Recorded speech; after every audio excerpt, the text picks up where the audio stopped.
Lovely to see you all here. Thank you for coming. Woodchuck Lodge is thrilled to have you here and to have our speaker for today, which I will introduce in a moment. The first thing that I would like to tell you is that Sally, who is going to raise her hand, if you would like to tour the Discovery Center after the talk, she will guide you through it. The restrooms are back there. I think I can actually see the sign from here. And I don't know if there are any other messages I have to give you other than if you're not a member of Woodchuck Lodge, we would love to have you. If you were one of our bidders in our very successful auction, thank you. And I probably have whatever you bought in my car right now out there. And after we're done, we can all go out there and collect our new belongings. So I did not know I was going to be introducing Ed until about 5 minutes ago.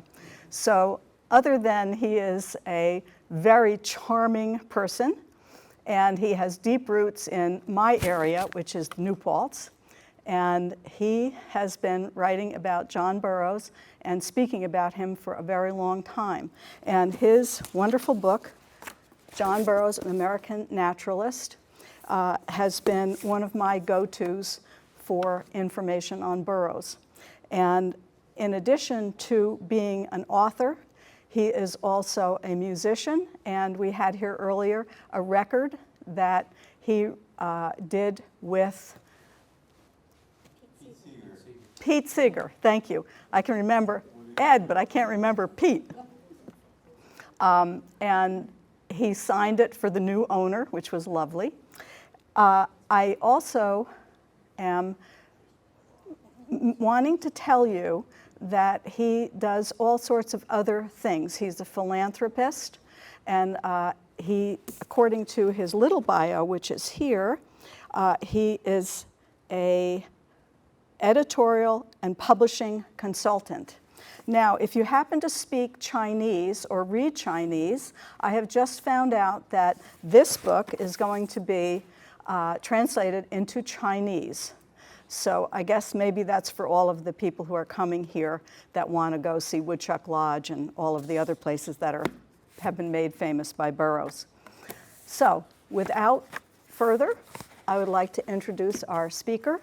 And we're being filmed today by Catscast, which is online, and you will probably be able to see this at some point if you miss anything that Ed has to say. Thank you. Thank you. Okay.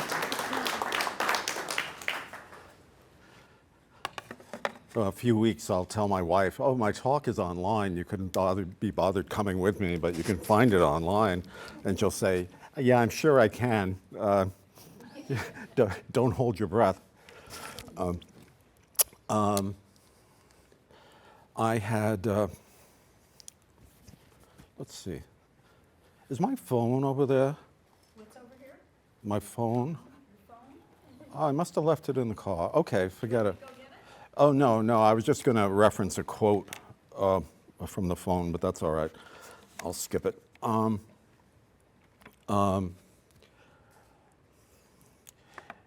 Burroughs, well, the thumbnail for Burroughs, of course, is born April 1837, died the end of March 1921, got buried in the field near Woodchuck Lodge on the old family homestead in Roxbury, where he'd been born. He was buried on his birthday.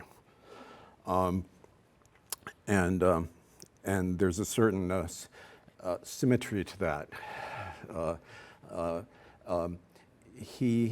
It's interesting to me, in a long and varied life, starting in Roxbury, he lived in Washington, D.C. He traveled to Alaska with the Harriman expedition along with John Muir. He traveled to England and wrote about it. And when he eventually came back to this region, it was to start a small fruit farm, which morphed into a vineyard fancy table grapes in West Park, on the banks of the Hudson at West Park in Esopus. And sporadically in those early years maintained, connections with Roxbury through his family. All of his brothers and his parents were up here this way in Roxbury. But throughout all that time and throughout all his life, after he'd been living in West Park, having that as his main residence for 40 years, when he talked about home, he wasn't talking about West Park, he was talking about Roxbury. There's a great line from his, a few lines from his, oh, okay. Can everybody hear? That's better. Very Oh, well. okay. There's a few lines from his journal, a journal entry that he made in the 1890s, where he was walking about the cemetery in West Park, the Ascension Church Cemetery in West Park, and he said, "I'm walking among these graves, and I was thinking about whether or not I want to be buried here." And he said, "I've decided no. I'd either like to be buried on the farm at Riverby," here the name of his farm in West Park, with my dogs, or up in one of the old fields at home, because home to him was Roxbury. That was home, and he was like a homing pigeon going back to that plot of ground. And that, I think, is why so much of his writing, especially his nature writing, is highly nostalgic. He's always telling stories about his youth, and the first bluebird he spotted, and and it's always an adventure that he had with so-and-so, with grandfather Kelly. We have some Kellys here too, to go fishing, and it was always from memory that he worked, and the nostalgia that he had was not just for a place, but for a way of life and for a way of seeing that as the older he got, he thought had passed by with the age of industrialization.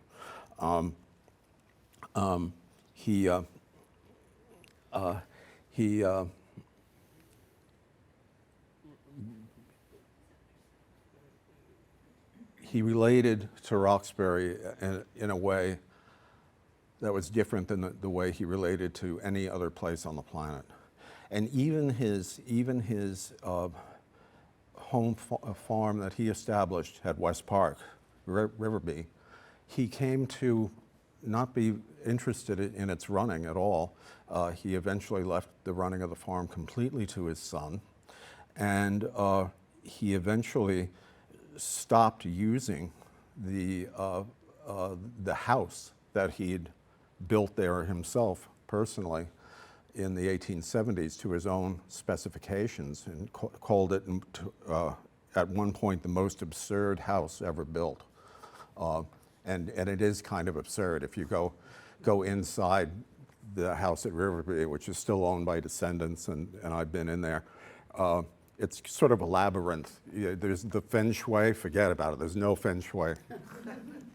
You turn these dark corners and you expect to meet the Count of Monte Cristo or something. It's just, in time, even when after his wife passed away, even when he found himself at Riverby, he would often bunk in his little bark study, which was a one-room shed that he'd constructed for writing. And he had a little lounge bed in there, and he would sleep in there. And then eventually he lived in his son's house, Julian's house, that Julian had built on the property around 1903. after he got home from Harvard. Be- and so his relationship to the whole place was tenuous, so much so that in 1895 he built his famous cabin slab sides about 2-3 miles inland from the river, in part because he said that the extensive river view was something that he found over time to become repulsive. It was too far removed from the hills and valleys that he'd grown up looking at. He said the Hudson is a large arm of the sea, and it has something of the sea's austerity and grandeur, and it pushes you away. And he basically got sick of looking at it. The river view that had brought him to Esopus, to West Park, became something that he wanted to get away from. And eventually he also wanted to get away from the Slabsides cabin, in part because, once again, he'd chosen a spot to build it on that was surrounded by wetlands, and which he thought would be good areas to grow, have a cranberry swamp, which it was a good place to have a cranberry swamp, but it was also a place that was infested with mosquitoes, all summer, every summer. So eventually he got sick of that as well, and the family had maintained the old homestead in Roxbury, and various of John's brothers had run the place through the years. And there was a house that Curtis Burroughs, one of J.B.'s brothers, had built in the 1860s, that known to everyone here, I'm sure, as Woodchuck Lodge, that came to be Burroughs's point of survival during the last 10, 11 summers of his life. The name, of course, came from all the woodchucks that inundated the place, and which drove Burroughs nuts. He said, every time I shoot one of them, 5 more come to the funeral.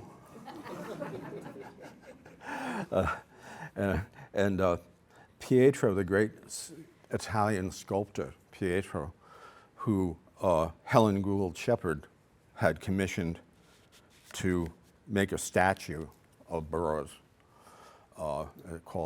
which is called the Seer now. That's the name they gave to it. And it was Burroughs sitting atop his boyhood rock, as it's called, where he's buried now, sitting atop the rock, kind of looking off like this into the mountains. And Burroughs had to pose for this for Pietro, and he drove Pietro up the wall because every 5 or 6 minutes, he's jumping off the rock and grabbing his shotgun and shooting a...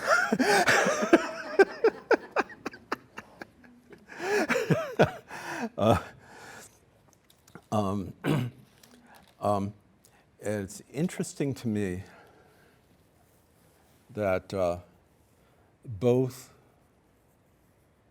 Burroughs and Jay Gould, who had grown up together in Roxbury, they both, after eminent careers, circled back at the end of their lives, which sadly meant circling back much sooner for Jay Gould because he had tuberculosis and he died relatively young in 1892. But in Jay's last years, he just like Burroughs, Jay had maintained relations with cousins and extended family in Roxbury, and occasionally visited. But in his last few years, Jay seems to have made a point of visiting. And there's a great story about, at this point in time, near the end of his life, Jay, who was, widely vilified by many people on Wall Street, who had been personally, physically attacked on the streets of New York. He rarely went anywhere in public without several Pinkerton men with him, just bodyguards. And it's interesting to me when Jay brought his children, his younger children, up to Roxbury, and they lived aboard his private railroad car for several nights. And Jay took his children and started walking around and visiting cousins and saying hello to old friends. And he told the Pinkertons that they could stay at the railroad car, he didn't need them. And the reason he didn't need them was, he said, "I'm home. Nobody here is going to hurt me." And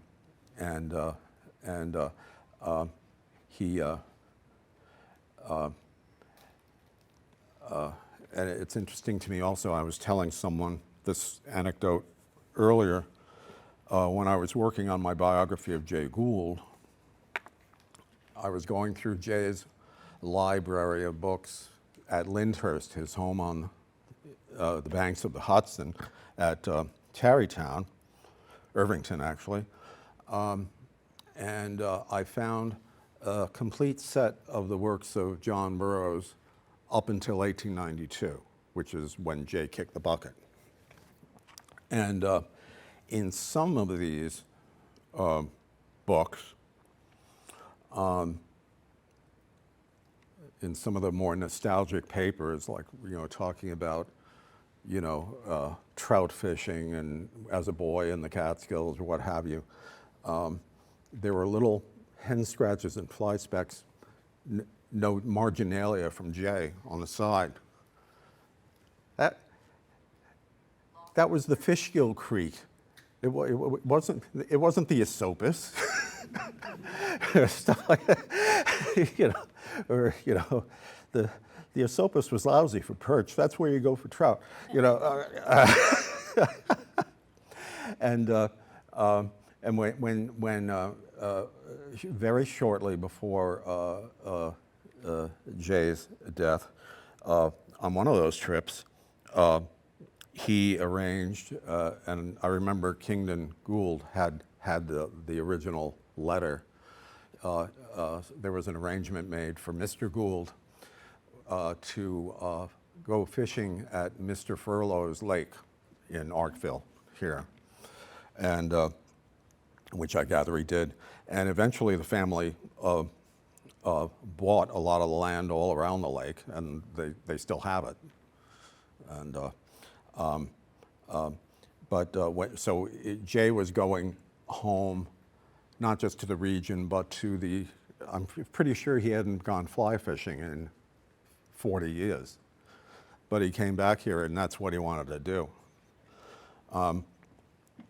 I think, Burroughs and Gould, these two eminent native sons of Roxbury, had next to nothing to do with each other, after each fellow left town and started his career. But there was never any, falling out or anything. It's like all of us have those kids that we went to high school with that we were great pals, but then he went to this school and you went to the other school, and he went into banking in St. Louis, and you did some, went into medicine in Boston, and that was that. You just, it was like that with Jay and Burroughs. But there's a funny story. The last time they personally encountered each other was in the late 1880s, and John Burroughs was walking uptown on Fifth Avenue, and Jay Gould was walking downtown on Fifth Avenue, and Jay had his usual retinue of, you know, Pinkertons with him, and they saw each other, and John went over, you know, rushed over to Jay, you know, and shake his hand, and Jay commented in a letter that I found that that this had happened, and that I had to swiftly inform Mr. Pinkerton's men not to kill John Burroughs.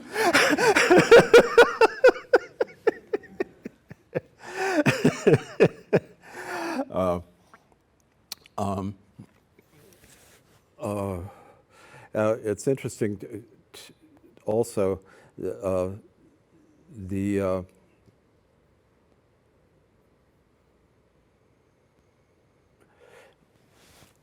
Jay,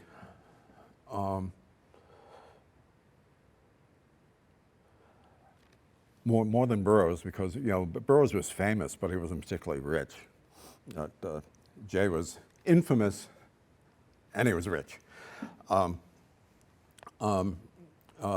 While Burroughs, you know, helped out with local things, you know, where he could, you know, lending his celebrity or what such as it was to local causes or things to help raise money or whatever. Jay and his family did, you know, a great many things, substantial things for the community, and not long before Jay passed, the main church there in Roxbury had burned down, and Jay had promised to bankroll, you know, to rebuilding the church, and he didn't live to do it, but that's why now you have the Jay Gould Memorial Reformed Church in Roxbury, because Jay's children, you know, followed through on his promise and commissioned that beautiful church. And you've got that that great public school there, right in the smack dab in the middle of Roxbury, that looks like it ought to be on a Ivy League college campus. You know, the one I'm talking about. You know, that was largely Frank Gould just building a school. And you've got the golf course, which used to be Helen Gould Shepherd's private golf course, you know, and that beautiful park along the that branch of the Delaware River there, which was all of her doing. She had the groundskeeper from Lyndhurst, Mangold, Mr. Mangold, come and design that park. And so they both left quite a legacy in their own way in Roxbury. It's funny, when I was researching my Burroughs book, which was a long time ago, it was the first book I ever wrote, and I was up in Roxbury, there were still people walking around in Roxbury, still vertical, who knew John Burroughs, you know, who had been, you know, 16 years old, 17 years old, you know, when he died, and, you know, had known him. Just like his granddaughters, who I knew very well, who were about around that age when he passed, and a lot of people in West Park who knew him and had great stories to share. And there was a rich tapestry of memories related to Burroughs running all through that place, and it's interesting. You know, he did decide he wanted to be buried in one of the old fields at home there, and he wanted to be buried by that rock that I referenced earlier, where he was posing for Pietro, which he called his boyhood rock, and he as a young boy, had first discovered the great books, sitting on that rock and, reading and expanding his mind. That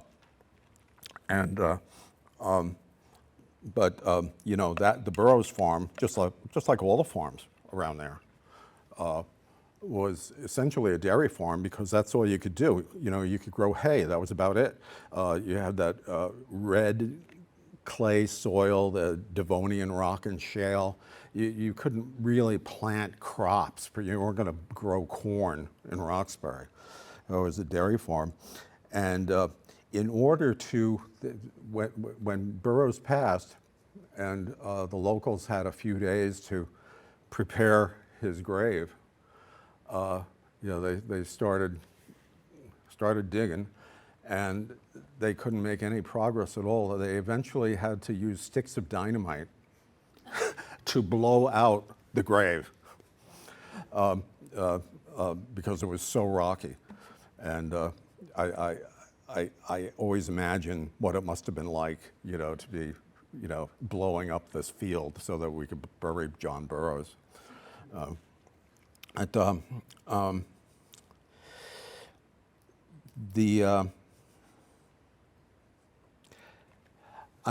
really glad that Woodchuck Lodge has had the good fortune to be pretty well preserved through the years, and especially now with the work ongoing. The same can be said for Slabsides because it's owned by a nonprofit that has some resources. So Slabsides is pretty well maintained. The buildings at Riverby, where I lived for a time when I was a student at New Paltz, in Julian Burroughs' house at Riverby, are in very, very bad shape. The family still owns the place, but I gather it's all they can do to get the money together to pay the taxes on 7 acres riverfront property. But things are falling apart rapidly. Burroughs' old original house is in very, very rough shape. And Julian's house is in terrible shape. And there's one other house that isn't too bad, but it's a house that was built in 1947 as opposed to 1874.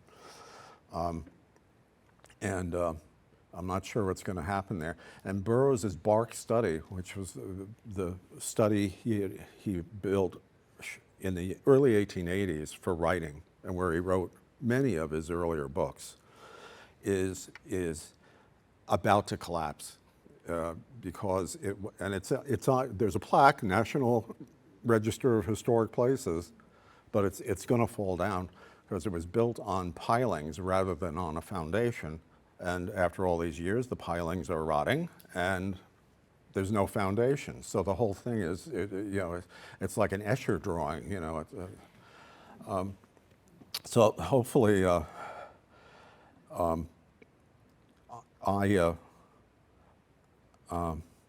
it'll be interesting to see what happens there. But there's so much history at Riverby, visits from Walt Whitman and Oscar Wilde and Henry Ford and Edison and Firestone and Theodore Roosevelt. It would be a shame to see it go, but we don't know what'll happen there. Here's an anecdote, another anecdote slightly related to Burroughs and Jay Gould. So, Henry Ford was a big fan of John Burroughs' writing, right? And as many of you also know, I'm sure, Henry Ford was one of the world's greatest bigots. I mean, he had elevated bigotry to a high art form. Jews, Catholics, blacks,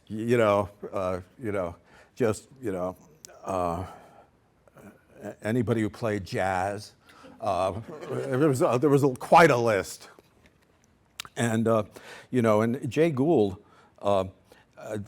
many people thought that Jay Gould was Jewish, okay, because Jason Gould, it could be a Jewish name, and he had this sort of rabbinical beard, and you know, and he never spoke to the topic. He didn't care what people thought his religion was, you know. But anyway, one of the people who thought Jay was Jewish was Henry Ford. And Burroughs was camping with Ford and Firestone and Edison, and they're talking around the campfire, and Ford goes off on a rant about that Jew, Jay Gould. And Burroughs in his journal, he's wonderful. He said, I took a particular pleasure in informing Mr. Ford that all of Jay's people were Scotch Presbyterian.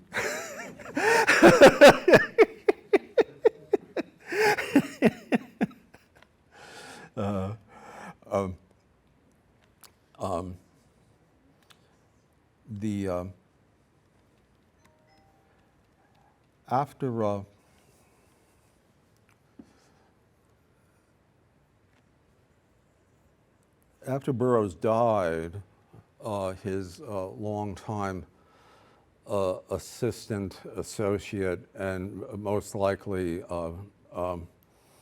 mistress, Clara Barris, spent a lot of time living at Woodchuck Lodge alone, working on her subsequent books, her 2-volume Life and Letters of John Burroughs, and her Whitman and Burroughs Comrades, which she added to her previous books, Our Friend John Burroughs. And she passed in 1931, just about as Whitman and Burroughs' Comrades were being published. At the time, the house was owned by Henry Ford. Henry Ford had bought the place, and I don't know if he rented it to Barris or if he just let her live there. I've got a feeling he just let her live there. And then eventually, when Ford died in '48, the place went to Julian Burroughs, who in turn deeded it over to Burroughs's cousin Wilson Burroughs, and they still the Lutzes, they still own the place, right? No, they don't. Okay, well, I guess J.B. Woodchuck Lodge owns the place, and I'm just so glad that it's being preserved. Helen Gould Shepherd, from her house on Main Street every summer, would bring her children up to Woodchuck Lodge to have them photographed with John Burroughs. It was a rite of every spring. She would also bring her children up to the old Gould farmhouse, which still stands, and have them photographed on the porch of the old Gould farmhouse.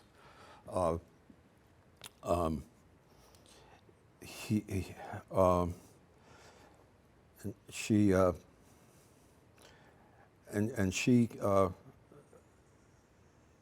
summered in Roxbury until her death in 1938, and her winter home was Lyndhurst, down in Tarrytown. Subsequently, the Tarrytown home had been owned by the Gould Family Trust, and Jay had given Helen a lifetime interest in the property. So when Helen passed, then the majority of the members of the trust, which were Helen's siblings, her surviving siblings, wanted to get rid of it, to sell it. Anna Gould, the youngest daughter, did not want to get rid of it. So she bought it from the Gould Trust. And she kept the property until her death in 1961. And that's why Lyndhurst, if you ever get a chance to visit, is pretty interesting, because it's all of Jay's original, like the property never changed hands. It was in the Gould family hands right up until 1961, when Anna left it to the, the group that owns it now, National Trust for Historic Preservation. And so you go in there and, like I did with Jay's library, and I could find those books. It was his books sitting there where he left them. And it was very cool to me also that he had this tiny little office at home where he conducted some of his business out of his house. Very small. Just one desk and, a couple of chairs. And but in the corner of that tiny little office is the surveying gear, the actual equipment that as a boy of 14, he had used starting off life and starting his professional career in Roxbury. And, perhaps I'm inferring too much, but I don't think so. I think he had it there to remind himself, with all his millions, where he came from, how he started. His surveying gear was, this desk is here, the surveying gear was right here. Now,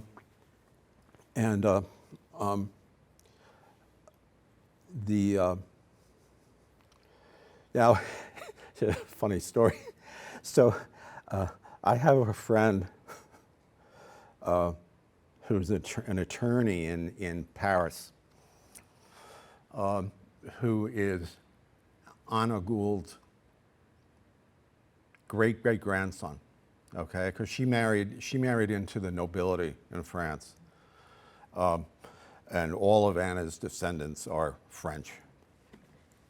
And one time he was visiting here in the States, and I took him to Lyndhurst. And at the time, because I had just finished the biography, at the time I had a good working relationship with the fellow who was running Lyndhurst at that time. And so I was able to arrange sort of the private backstage tour, of Lyndhurst with my buddy as our guide. And my my friend was explaining that when Anna died, she left the property to the National Trust for Historic Preservation, along with a $50 million trust fund for the preservation and taking care of the place, and that Anna's sons and daughters from France sued, and eventually a compromise was made where the National Trust for Historic Preservation kept the house, and the family took all the money. So there was no money to keep the place up. And what had started out as a 600-acre estate, the National Trust had to start selling land all around it. Now there's all these neighborhoods around Lyndhurst, and there's about 30 acres left of the original place because they just needed to raise money. And now also Lyndhurst is available, and it's a very nice venue. Lyndhurst is available for weddings, functions. You can rent it. You can use it to make films. Hollywood people rent it to. If you remember the old Dark Shadows from a television show, the vampire soap opera from the 1960s, Collingwood Mansion. That's Lyndhurst. Yeah. But anyway, so he told, he was telling us this story. So I turned to my buddy from France. I said, are you happy? Proud? Proud of yourself?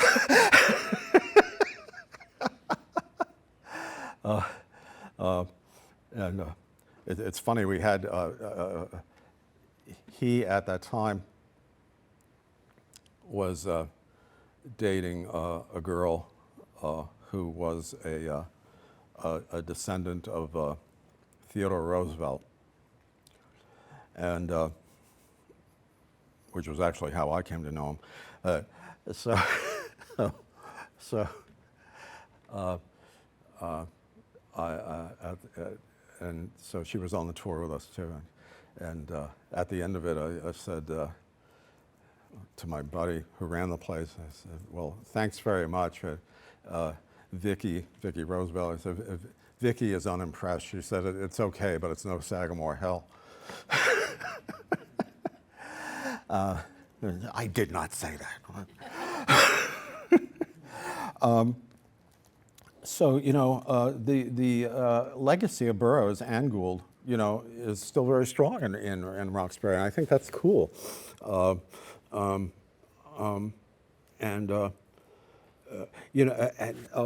another thing. Another kid that they grew up with, one of the Boughtons, his name was Rice Boughton.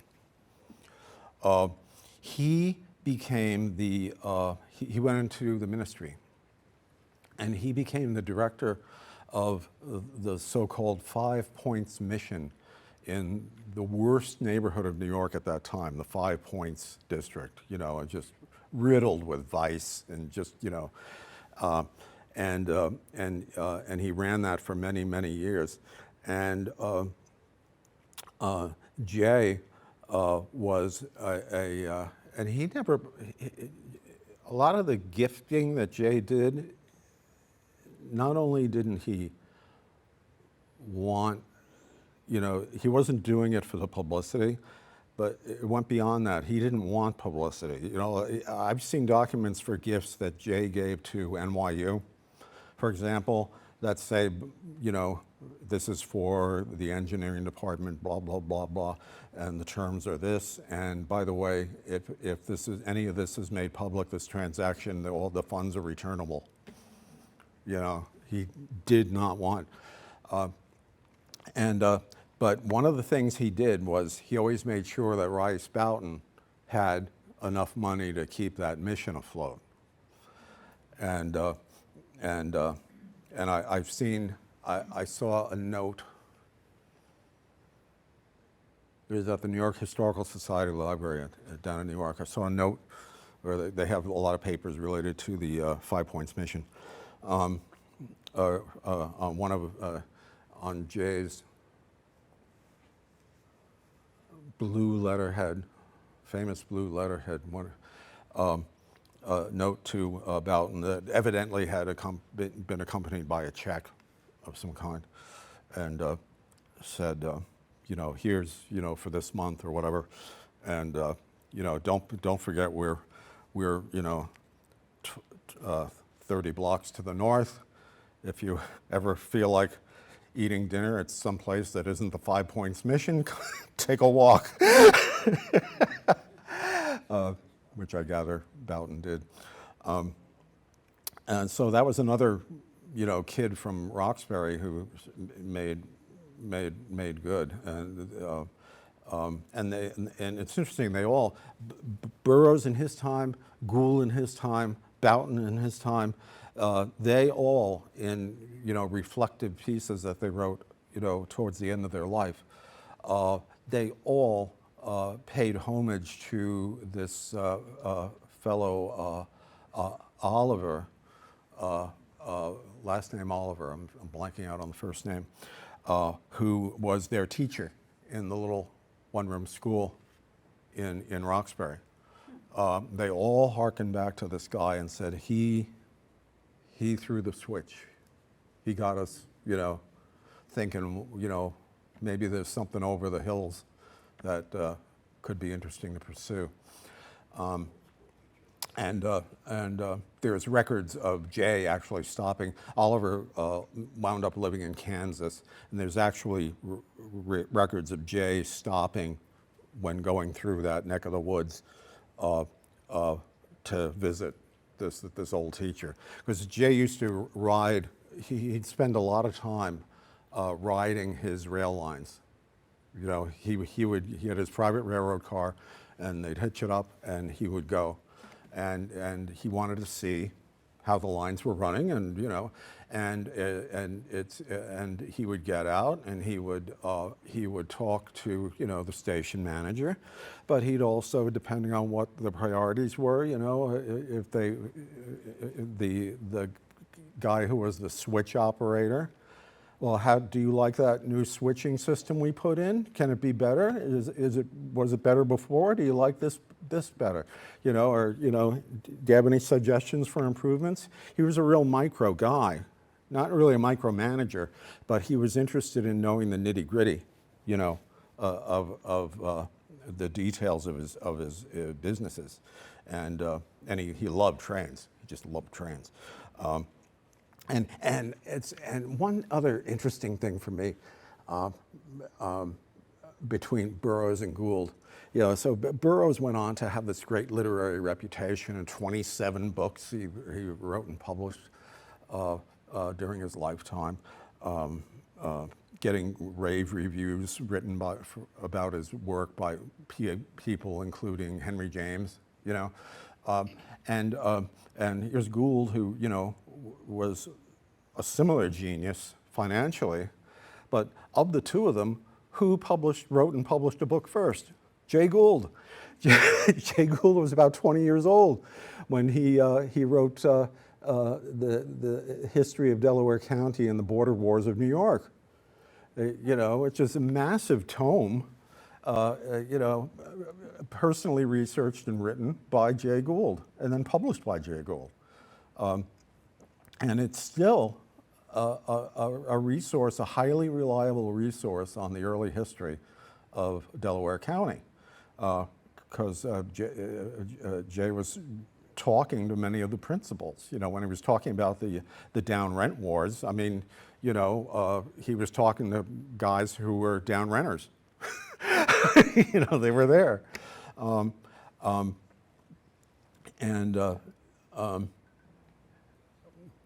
Well, he was the first to write and publish a book.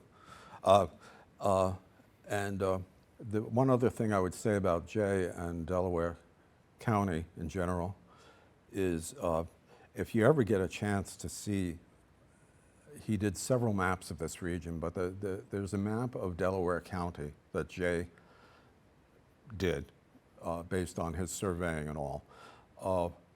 That's just beautiful. He had it printed.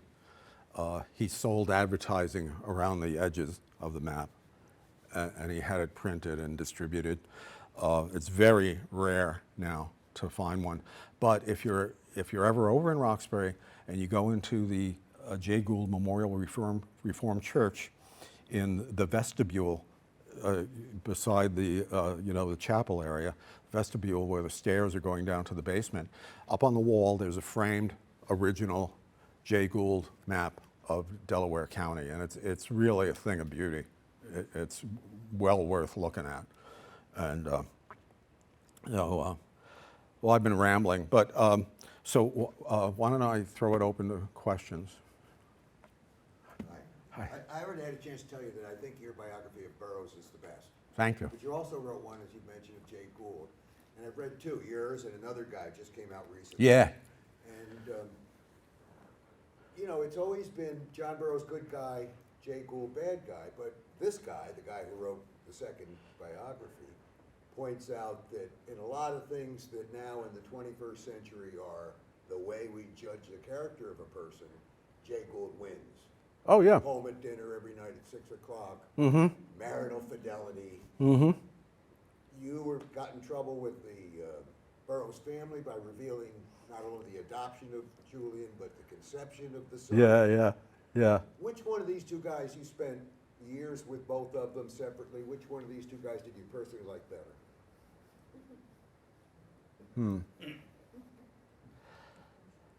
I like both of them, but I think I'd say I admire Jay the most. Yeah. Because I think he's been misrepresented through decades, by and large. You know, because you still bump into all this stuff, you know, about, you know, his evil genius, and, you know, and he seems to me to be a pretty together guy, you know, and as you say, cared about his family, and he did so many things that were just cool to me, like for example. This is in my book, my Gould book, and I've spoken to this fact previously. There was, both at Lyndhurst and at Jay's mansion on Fifth Avenue, which no longer stands, Jay had extensive libraries, you know, and he was a real bibliophile, he was a real reader. And he made it clear that members of the household staff, the livery boys or the young, you know, maids or whoever, they had carte blanche to use Mr. Gould's library. You know, they were welcome, you know, to take a book and read it and put it back and take another book if they wanted to. But it became very clear to me, because it was sort of putting together, you know, correspondence on this side and references on some other side. It became clear to me that one aspect of this was just that he was being a nice guy. If you want to use my library, go ahead. But also, it seems to me that he used this as sort of a litmus test or a way of vetting what young person maybe shouldn't be washing windows for the rest of her life.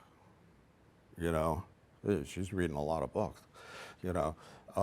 And because he wound up putting a number of household staff members into some sort of educational track, you know, on his own dime. A few wound up with positions in his companies, a few didn't, you know, but they went on to other things. I told this story right after the Burroughs book came out. No, right after the Gould book came out. I told this story in Roxbury at a gathering on the in the park there, right by the Gould Church. And when I was done telling that story, this old lady, she looked like she was like 400 years old. I mean, she was old. Stood up and says, "Jay Gould sent my grandfather to veterinarian school." You know, that kind of stuff was going on, you know.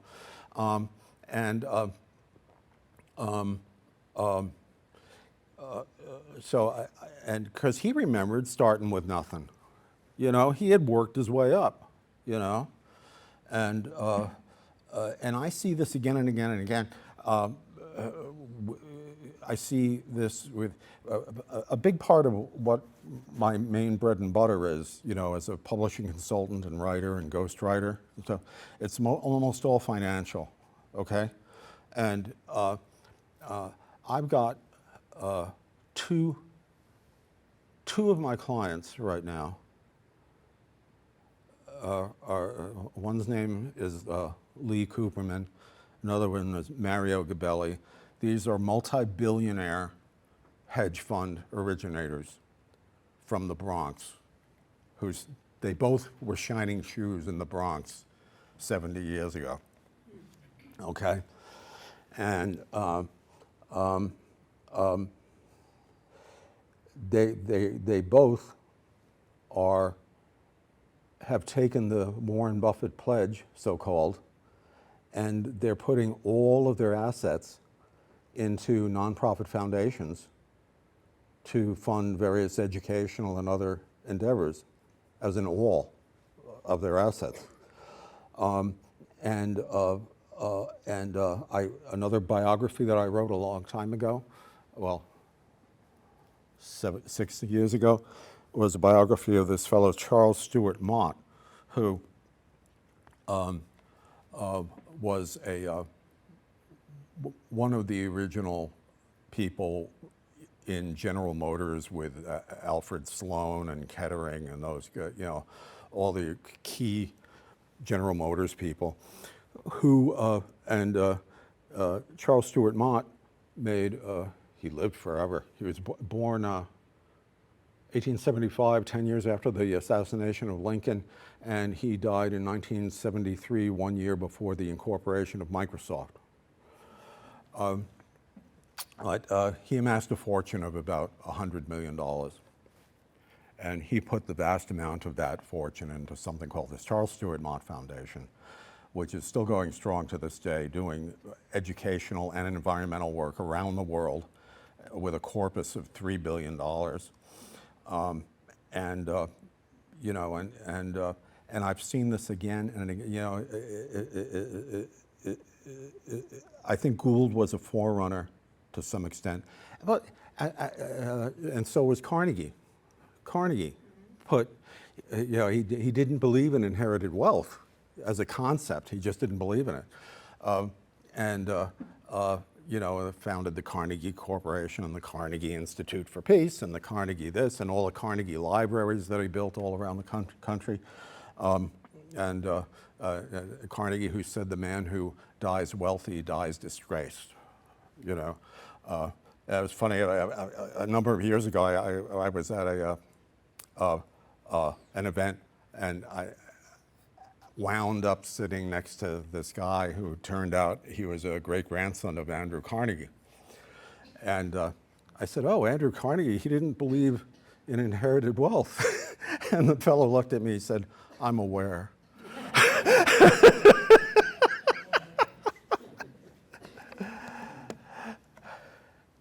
I came because of Whitman.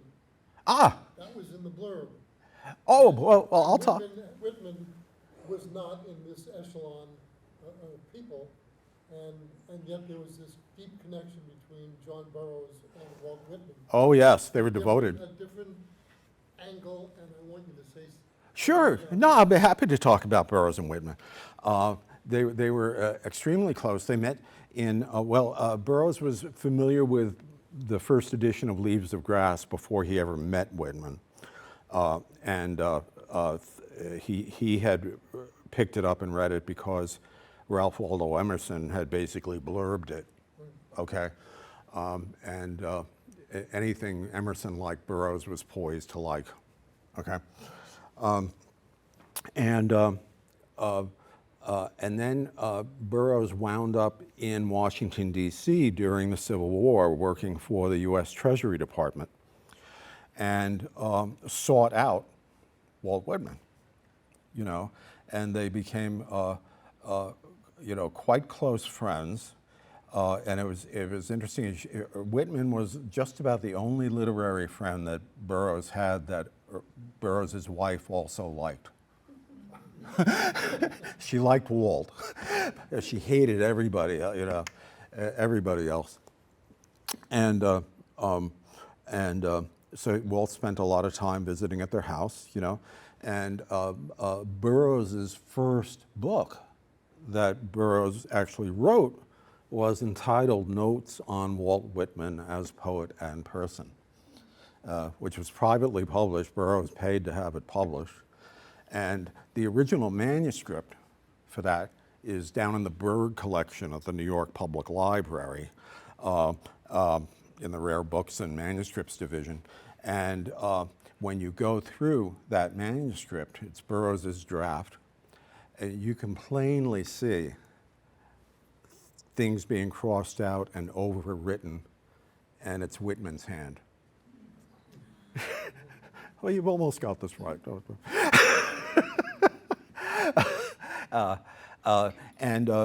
And they remained close friends until Whitman's death. Whitman was a frequent guest at Burroughs' house, Riverby, down in West Park in Esopus. and it entered into Whitman's writings. In Whitman's Specimen Days, he talks about being, I'm sitting here on the banks of the Hudson at the home of John Burroughs, and we're doing this and doing that, and there's a wonderful vignette in Specimen Days from one of Whitman's trips to Esopus, to West Park, where he talks about meeting a fellow Walter Dumont. It's called, the heading of the piece is Walter Dumont and His Medal. And a few years before this, the steamboat Sunnyside had, during a winter night, just off the coast of West Park, just off of Riverway, had caught fire and sunk. And this guy, Walter Dumont, had rowed out to the sinking, fiery inferno and saved a bunch of people. Because it was the winter, they would have died from hypothermia, and he was recognized by the governor of the state of New York at that time and given a medal for his, and he always walked around wearing this medal, evidently around West Park. And Whitman wrote, all about Walter Dumont and his medal and told the story. And I was just, yesterday, I was actually in the cemetery at Ascension Cemetery at West Park, where Julian Burroughs and a number of other Burroughses are buried. And I happened to walk by the marker for Walter Dumont. It's like, oh, there you are. What do you see as the real connection between Burroughs and Whitman? Why did they connect so deeply? Okay, Whitman really did a great deal to sharpen Burroughs's focus on what became Burroughs's literary raison d'etre, which was, Whitman said to Burroughs, you are meant, I've seen this in a letter, you are meant to be an Audubon of prose. What Audubon has done graphically, you are meant to do with words. And that was to accurately depict nature, not to make up stuff about nature, but to give it a vivacity and freshness and immediacy. This really got Burroughs trained on what he should be doing. And through the years, they influenced each other greatly. There's a great Whitman poem called A Dalliance of Eagles, about two eagles in flight, and they join. It's almost erotic, clasp and then break apart. And that's drawn directly from a journal entry that Burroughs had made after witnessing exactly that kind of thing happening over the banks of the Hudson. And I gather Whitman would read through, when he came up to visit, would read through Burroughs' journal, and he came across that, and he said, I got a poem, So they cross-pollinated quite a bit.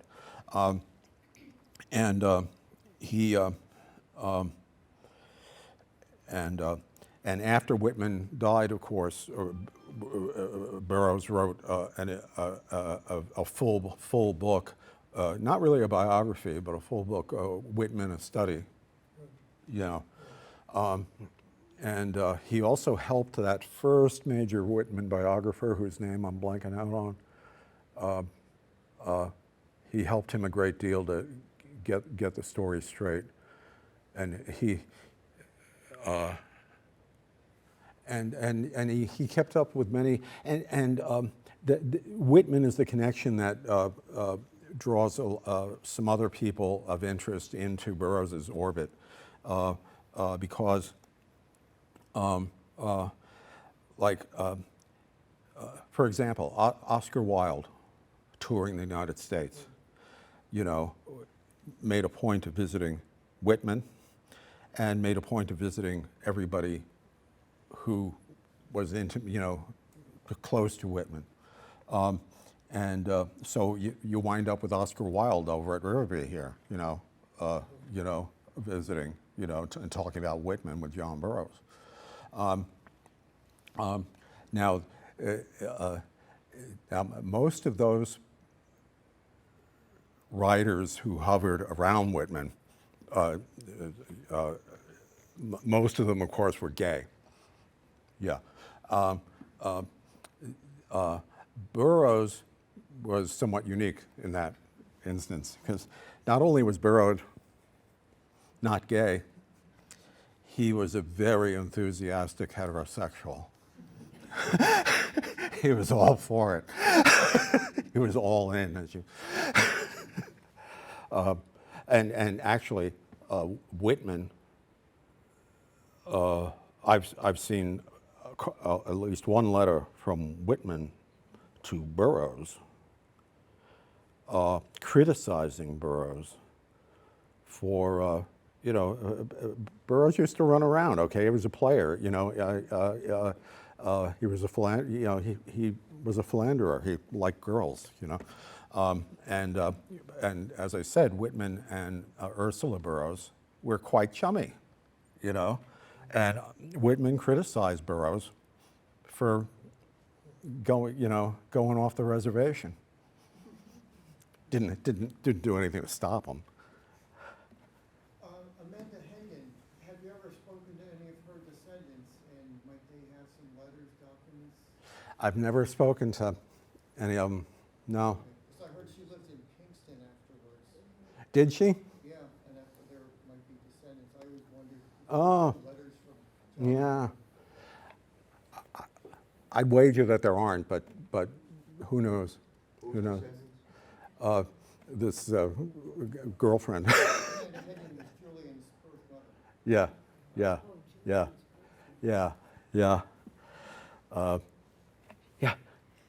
After Theodore Dreiser went to Slabsides. Slabsides and interviewed Burroughs, did they ever cross paths again after that? I don't believe so.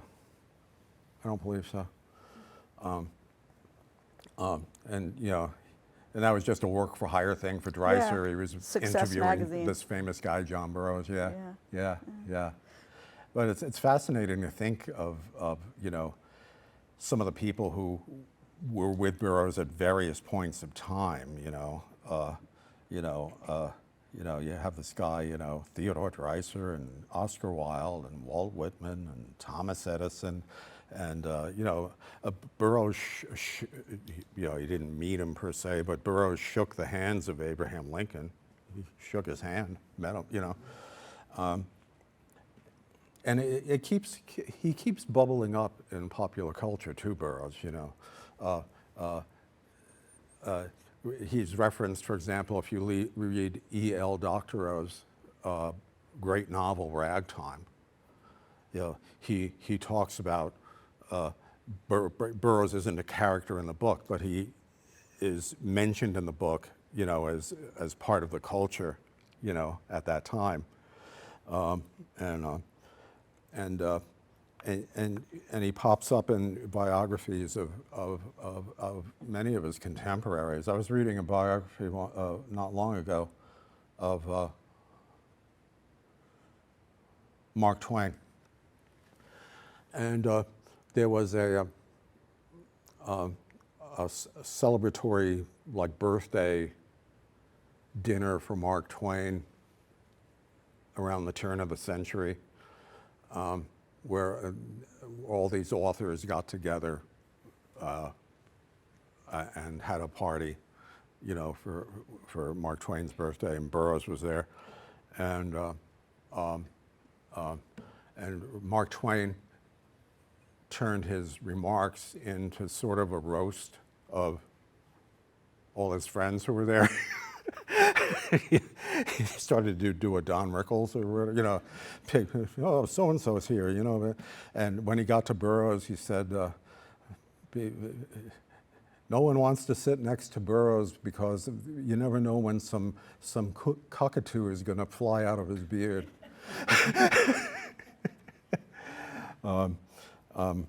You know, so he shows up. You know, and yeah. After John Burroughs was teaching in High Falls, Yeah.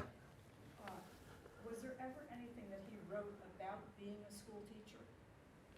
No, not that I'm aware. No. Now he looked on that as sort of a a low point in his existence, because it wasn't fun back then to be an itinerant school teacher, so I think it was something he was just trying to do to get along at that moment in time. He was still very young, Right. I just sort of saw a theme there of both Gould and Burroughs wanting to be teachers in some way through the library or through Burroughs writing. Yeah. Well, I think Burroughs, on a grand scale, really was a teacher. Absolutely. Yeah. And some of his essays were towards the end of his life were gathered together into readers for school children,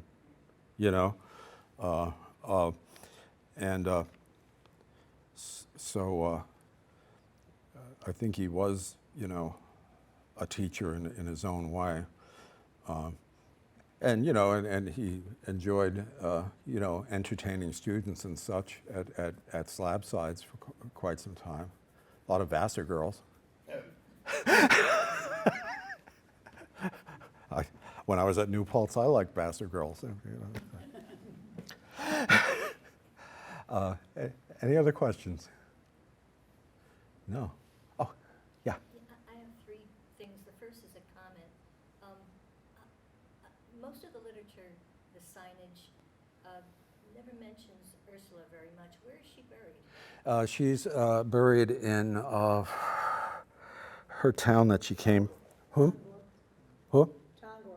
Yes, in Tongor. Oh, she's not buried near her husband. Oh no, oh no, no. That relationship was, very fraught. When she was sick with cancer, okay, and dying, okay, and he went to Cuba with Ford on Ford's yacht, and he left Ursula being tended to by his literary assistant and girlfriend, Clara Barris. Dr. Clara Barris was taking care of Burroughs' wife, okay? And she died, while he was away, which, was not unexpected. Okay? And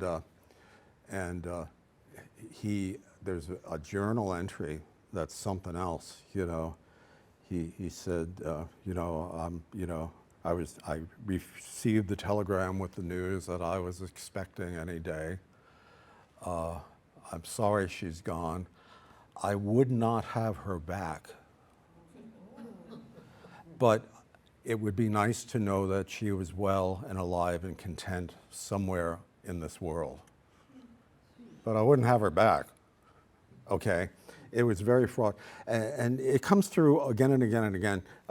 There's a journal entry where he is visiting Theodore Roosevelt at the White House, okay? And they go for a ride in a carriage to Rock Creek Park to look at birds or whatever. And his memoir of the event in his journal that evening or the next day,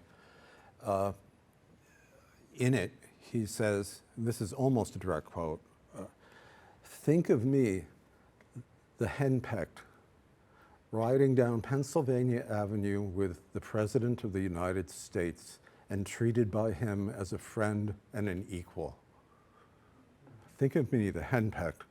Yeah, it was like, he didn't get any respect at home, and And she, you know, there are many instances documented where she would basically say, you know, I'm amazed people buy these books, you know.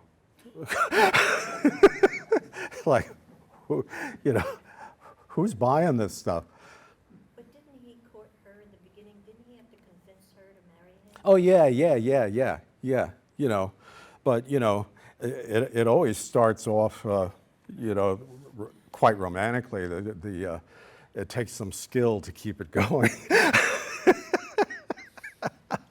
last thing I wanted to ask you was, what was Whitman's relationship to Emerson and to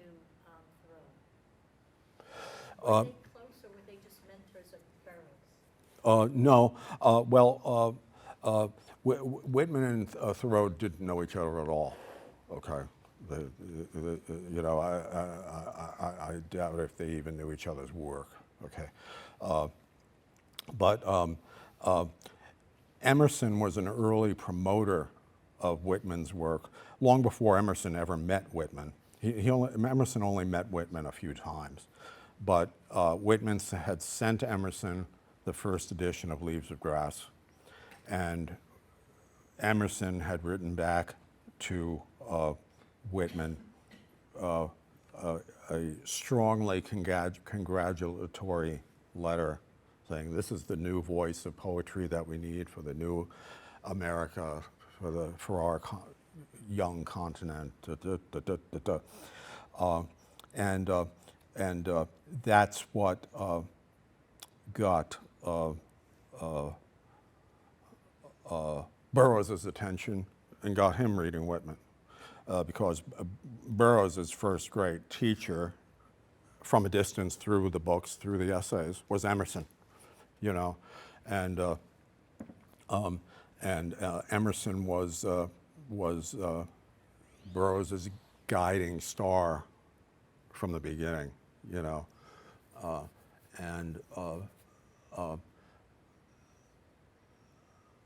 but there wasn't, Burroughs and Whitman knew each other very, very well. Neither of them knew Emerson very, very well, or Thoreau at all. Okay,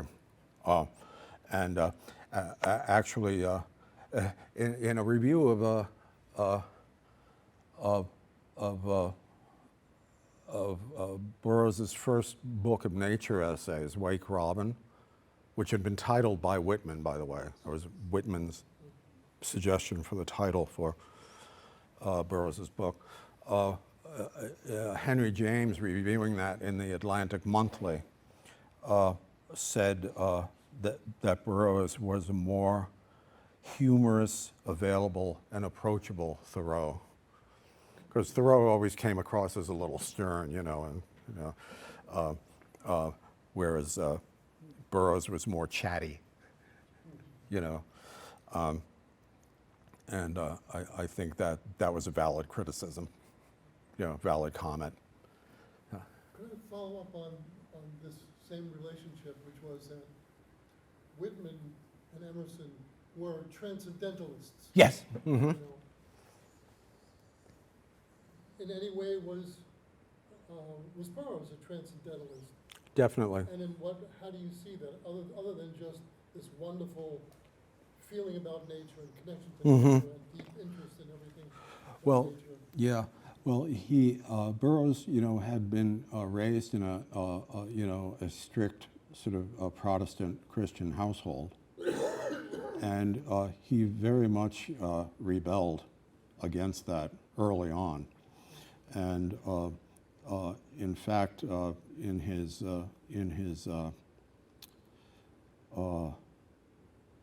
volume Accepting the Universe, basically made a case for, you know, a strictly transcendental point of view on just about everything, you know, the relationship between God and man and all that, you know, and he didn't believe in the concept of a soul. He said, you know, what does nature need of souls, you know?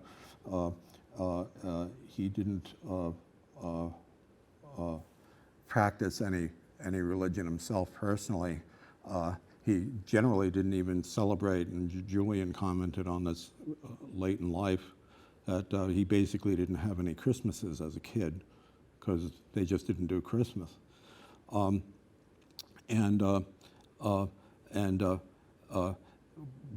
It's interesting, you know, so he rebelled against his parents and his upbringing by you know, not soldiering the faith, you know. I guess every generation finds its own way to rebel. Julian became a devout Episcopalian and was on the the vestry of Ascension Church in West Park for 50 years. And when Burroughs published Accepting the Universe, which, he told Julian in a letter, he said, "You're not going to like my new book at all." Because it was based. Now, at the same time, he was very chummy with, Burroughs was very chummy with all the guys next door at the Monastery of the Holy Cross, the Episcopal Monastery of the Holy Cross, which is still there. He was great pals with them and with the guy who ran the place at that time.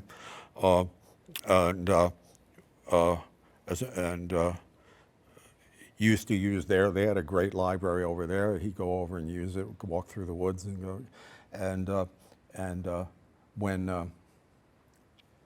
When Burroughs died, he was the funeral service, you know, the memorial service was held in Julian's house at Riverby, this house that Julian had built in 1903, which was a house that I lived in when I was going to college, the same house, and there was this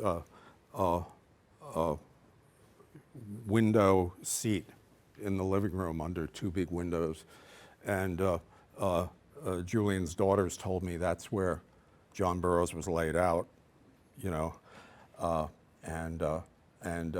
so they had all these muckety mucks in town, you know, in this little one-horse town for Burroughs's funeral, and they didn't know where to put him.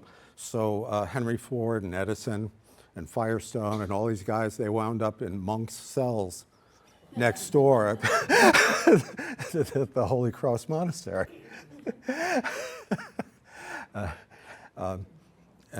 Then they had the services down there, and then they, you know, made the trip up here and had a little brief thing up here. And I wish I could find, I know that there were newsreel cameras at the burial. I know that they were there because Betty Kelly, one of the granddaughters, told me that she remembered the newsreel people being there, and she and her sister hating the fact that they were there because they were like crying and, you know, they're burying their grandfather and there's, you know. So I know that exists, and I'd love to find it. I'd love to find it. As I was telling Brett and some of the other folks here, I recently found there's great footage, and I'm going to send them the link to the footage. There's great color footage shot in 1919 of Burroughs at Woodchuck Lodge, about 10 minutes worth, hanging out, checking the mailbox, walking around, sitting down in a hayfield, and, you know, putzing around Woodchuck Lodge. And it was commissioned by his publishers, Houghton Mifflin, as sort of a PR thing. It's a silent film. It's called A Day with John Burroughs. And he's got some kids there, and he's showing them around the place. I think it would be a great thing to have, like, running on a loop, you know, on Woodchuck Lodge open house days or something, just have a screen and have it running, you know, because it's him and it's there and you're standing there, you know. And it's quite a great find. And it's color film. It's amazing. You know, it's like your old home movies. Well, I think we'll wrap this up, but